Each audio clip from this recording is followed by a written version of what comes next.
Three challenges shape public relations today: rapid AI transformation, fewer early career opportunities as entry-level tasks become automated, and a leadership gap where women make up the workforce, but not top roles. Imagine visiting a future where these problems have been successfully addressed. What lessons would we bring back? When the movie Back to the Future first arrived in theaters, it did more than give us a DeLorean and a lightning strike. It gave us a question disguised as entertainment, a question that sits inside every grown-up who has ever looked at their younger self and sighed. Marty McFly did not ask to travel in time. He only wanted to survive adolescence.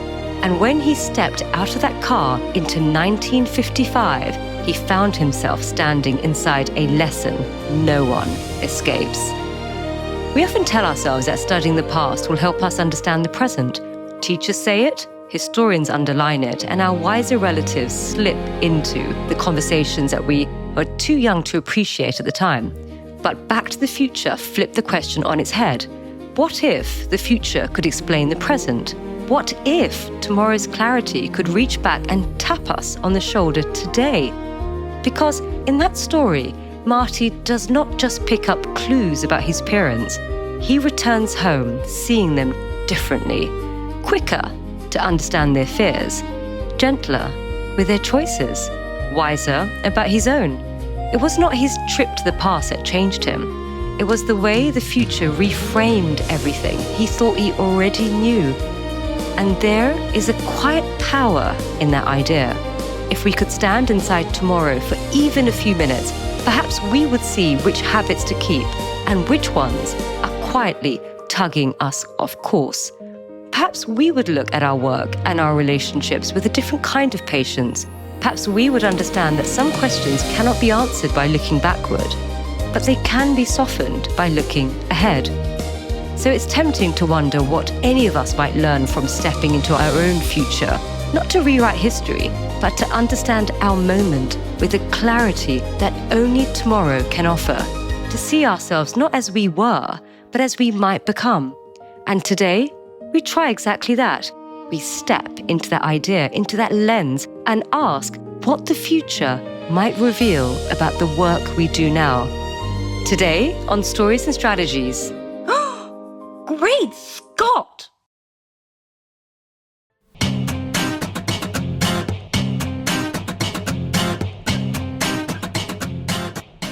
Testing, 1, 2, 3. Mic levels are good. You nervous? Well, if you mean by nervous rereading the waiver 3 times, then yeah, I'm nervous. I don't usually sign anything with a paragraph titled Unforeseen Temporal Turbulence. You always get dramatic before a big moment. You know, it's not danger, Doug. It's data with a dash of hope for humanity. Now here, we need to wear these sensory alignment glasses. Here you go. They help prepare the visual cortex for layered environments. Messages aren't quite the same in 2035. There are different layers.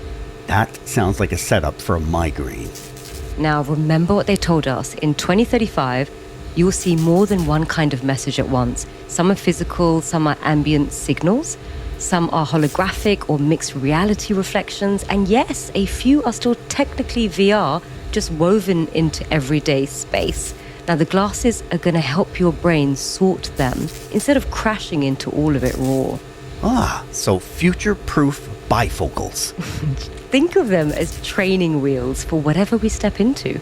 Sure beats going to another boring conference with the same old presentations. Though honestly, I keep wondering what we're going to learn. They call it a guided time crossing. Think of it as research meets time travel. And once we go, we'll step into the real 2035. Data you can literally breathe. Yeah, so not just visuals. I mean, we are going. Temperature, air pressure, social noise. Exactly. We're not sampling the future, Doug. We're going to be standing in it. So we might land in a world where Taylor Swift is oldies. I'm not emotionally prepared for that. Maybe Dwayne Johnson is president. maybe we'll finally get to smell what the president's been cooking. Here's what we're really after. 1, how technology has reshaped PR. 2, whether AI made it harder for young people to break in. And 3, if women finally have more seats in the C-suite, because these are the things we can start building now before the wave hits. Amen. Okay, 3 good reasons. And as much as I pretend to resist change, I would rather see it coming than trip over it. Initiating synchronization sequence. Subjects, hold still. There's always a hold still right before history happens. And you always talk through it.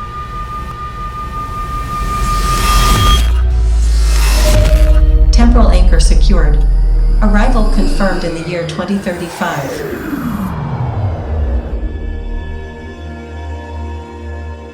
Farzana. I see it. That smell. Metallic? Like the city itself is exhaling technology. My glasses just pulsed. Did yours? Yes, they're adjusting to whatever signals are embedded here. Could be environmental data or those delayed messages I mentioned. Great. So the future announces itself by flickering in my face. We used to talk about smart cities. This isn't smart, it's sentient by design. I've spent 30 years telling other people how stories travel. The first breath here told me mine might be out of date. The air hummed, the light looked edited, and I had that familiar tug in my chest, the one that says, you're not in charge of this moment. You're just in it. The skyline. Every tower wrapped in light. But it's silent. It's not glass. It's data. And listen, there's no honking. There's no engines rumbling. The cars. Are they even making any noise?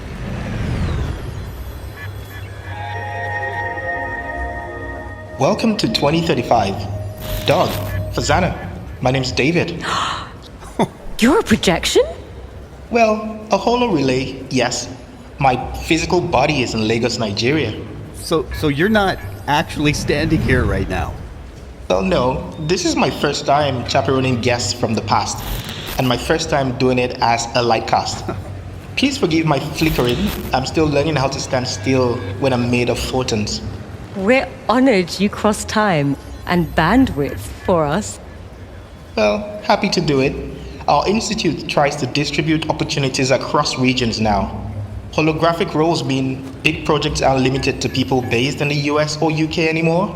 It keeps the work global, the way it should have been long before 2035. Now, shall we begin? I have to ask you, the cars move like they're breathing. No braking, no hesitation. Well, that's because you're in downtown core. Human-driven vehicles are not allowed here anymore. Too many mixed traffic collisions in the late 2020s. Downtown districts switched to fully autonomous fleets a few years ago. These vehicles, they glide straight through intersections. Where are the traffic lights? Well, most of them were removed.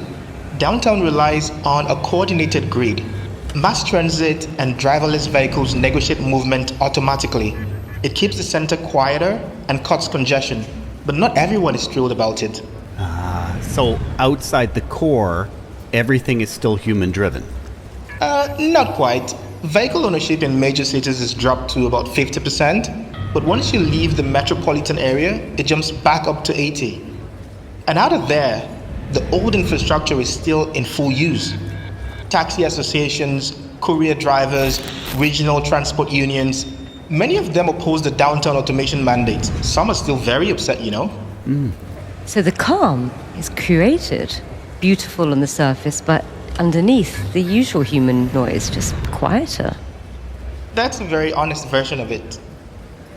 Come, I'll project ahead of you. There is much more I should show you.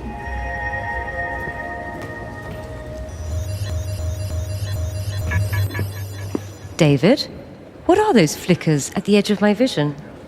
That happens when you're not wearing meta glasses. The plaza is filled with low-grade mixed reality overlays. Okay, but we are wearing glasses. Shouldn't they clean up the shimmer? Yours aren't tuned to our local systems. They help you perceive layered signals, but they don't interpret our overlays. So you're seeing fragments, pieces of what's meant to be complete. So some of what we're seeing might be partial?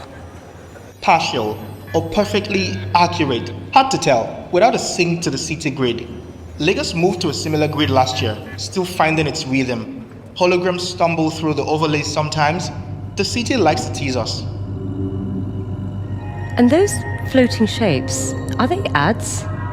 Well, we call them holographic briefs. Think of it as what came after VR and AR. Each one of these is personalized to whomever walks by. Personalized persuasion, the marketer's dream. The regulator's nightmare, though. So personalized. What does mine say? Welcome back, human. Charming. That is the default greeting when the system cannot match you to a profile. It assumes you are a returning visitor with wiped preferences. It is meant to sound friendly, slightly odd, but friendly. You arrive here with no identity markers in the grid, so it gave you the baseline message. Does everybody get a greeting? Yes, though most people mute them, information fatigue is regulated now. Regulated how? There is a limit on unsolicited stimuli. If a sender exceeds it, they pay an attention fine. Oh, wow. So instead of drowning people in noise, you just cap the noise. That actually sounds like progress. That's really the idea, dog.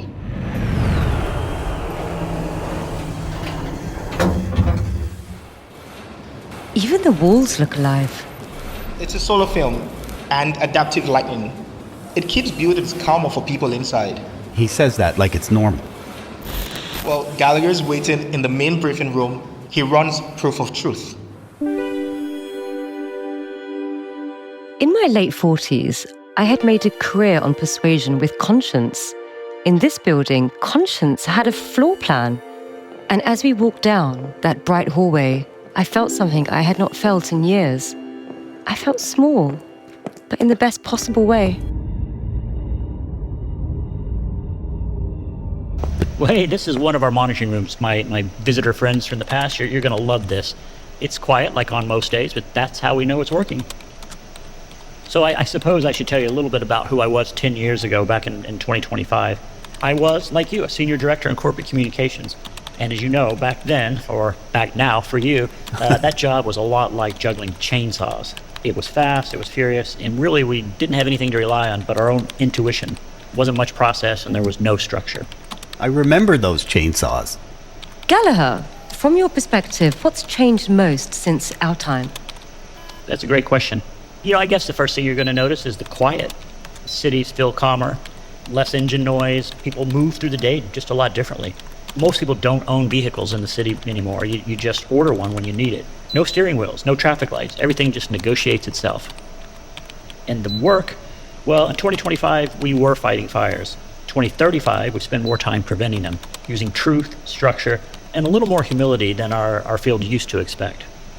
You sound steadier than I remember senior leaders ever being in 2025. Well, thanks. I had to be. The younger staff forced us to be better. They asked questions our generation didn't really want to ask out loud.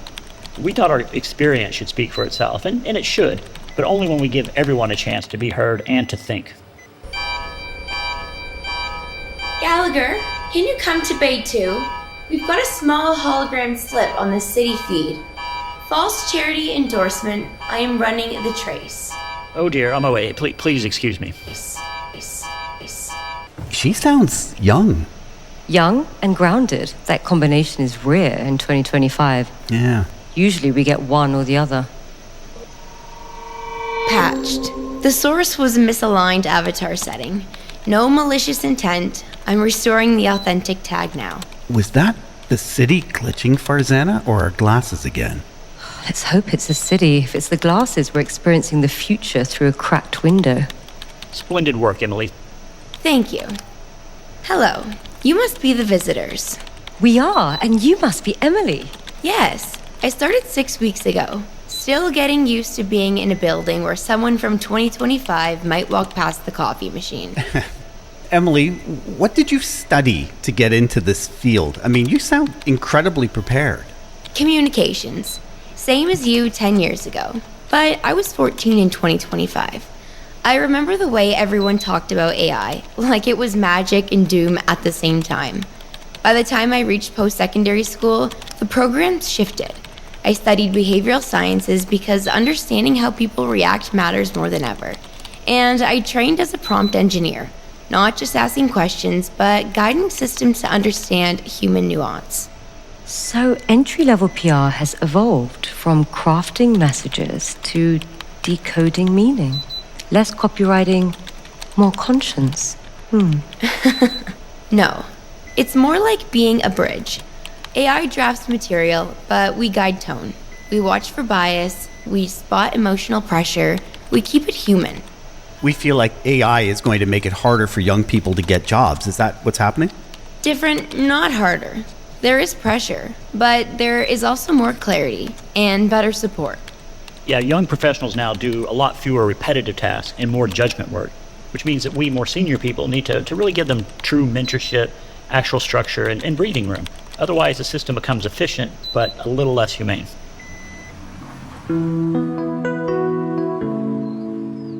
I used to think younger staff needed to push through clutter to earn their space. Standing there beside Emily, I realized some of that clutter was just tradition, pretending to be wisdom. Gallagher, earlier you mentioned representation programs. Are women moving into leadership more easily now?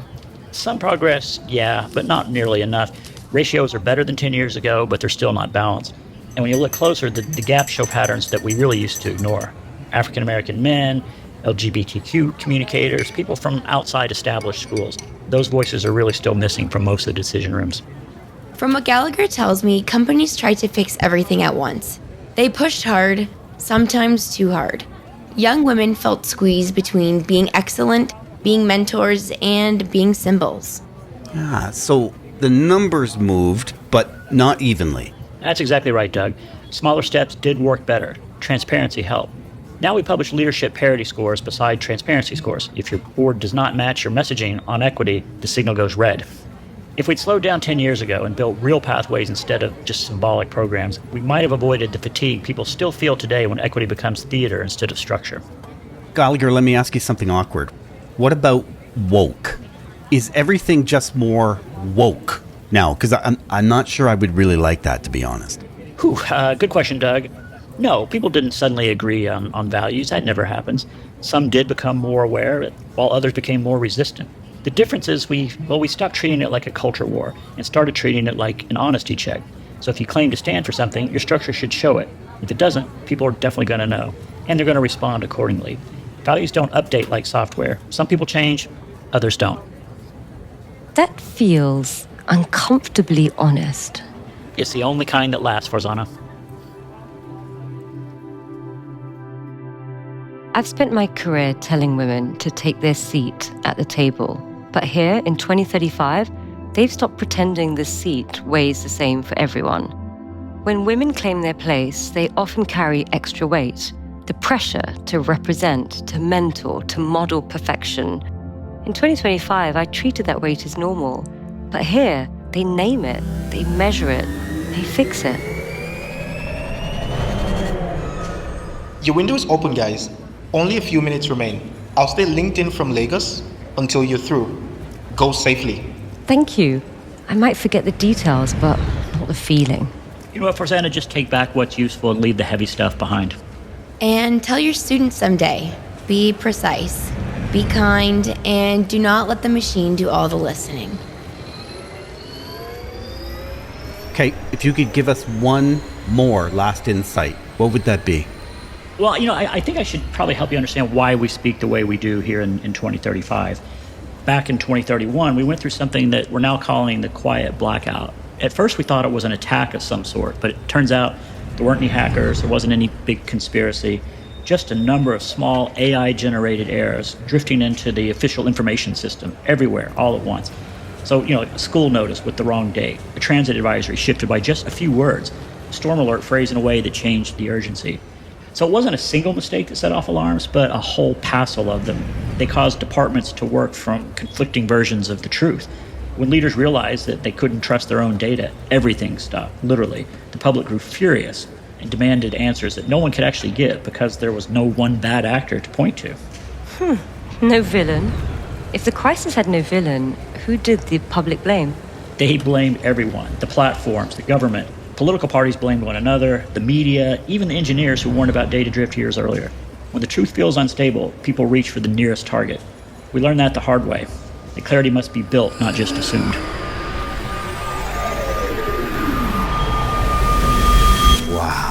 Wow. Everything looks washed out now, like someone flattened the colors while we were gone. Mine fluttered when we crossed back, almost like they wanted to hold on to something we left behind. Strange. How long were we gone? Like no time at all. I think we really did travel, didn't we? Like that wasn't just a layered projection. If it was a projection, it knew us well enough to feel real. And sometimes that's the part that matters more. We have work to do, so let's write this down before it fades away. Parity scores, truth friction, and one sacred rule. Every algorithm reports to someone with a heartbeat. Yeah. And maybe we stop leaning on those customer and stakeholder journeys that we keep selling. All those soft metaphors that smooth over the hard parts. Fewer journeys, more honesty. Even if that means a few awkward conversations, more repair. That's what I'm taking home. And before we forget, 2 warnings, Doc, that we have to capture. The quiet blackout, that slow drift of tiny AI errors that piled up until no one trusts their own data. We could start strengthening verification layers now, before we repeat that mess. And the fatigue around symbolic diversity programs. They tried to fix everything all at once, remember? I think Emily was saying it. They ended up exhausting the people they were trying to lift. We can build real pathways now, not just messaging. We don't have to wait 10 years to learn that. Amen. And if anyone asks what we learned, I'm telling them the future has better manners than we expected. Maybe the future isn't a warning at all. Maybe it's a rehearsal, a reminder that the story of truth still needs human editors.